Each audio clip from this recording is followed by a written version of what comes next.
Coucou, alors maintenant on va changer d'accompagnement puisque je vais vous proposer de vous enregistrer les formules de Crescencity F, G et H. Donc je commence par F. En fait c'est une formule de sous-bassophone de basse, mais on peut aussi la faire au trombone, donc c'est pour ça que je l'ai écrit. Je vous la joue une fois, donc pensez à changer d'accompagnement, c'est-à-dire que là il faudrait, pour que ça soit les bons accords en fait, hein, ça marche aussi avec l'autre, mais pour que ça soit les bons accords, il faut plutôt jouer sur la formule Crescencity deuxième partie, F, G, H, et c'est parti.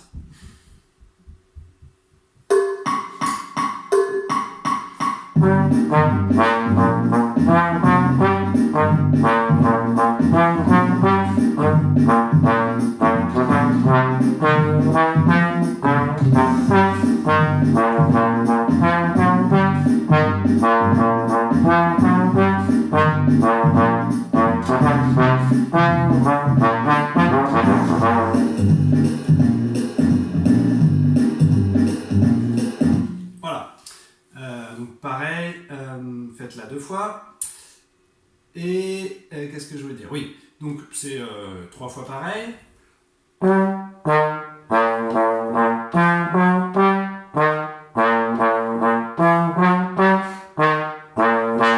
toute la première ligne c'est pareil. Donc accentuez bien le sol, le mi. Après les si, ils peuvent être plus discrets. Je ne sais pas si ça s'entend quand je le fais. Et puis visez le sol dans la montée. Fa, fa, sol, celui-là il est appuyé aussi.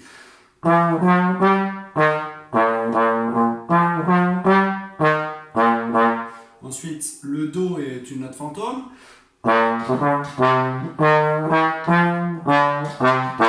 Toute la formule qui est dans le cadre de première fois. Do, mi, mi, fa, ré, do, si. C'est le même phrasé que la formule 1 en fait, hein, avec les noirs pointés.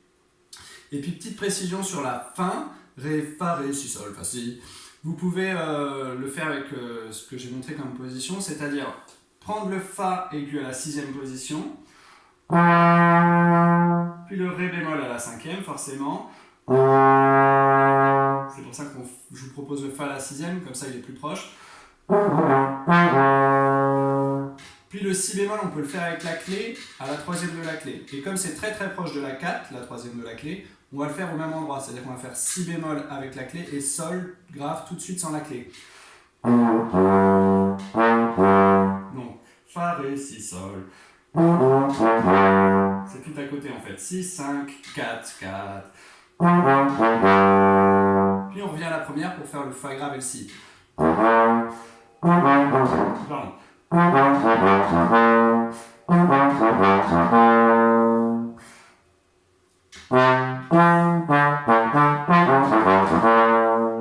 Voilà, c'est la façon la plus simple de le faire. Sinon ça ferait si vous refaites avec les premières positions. Un côté beaucoup plus aller-retour. Voilà. Travaillez bien, amusez-vous bien.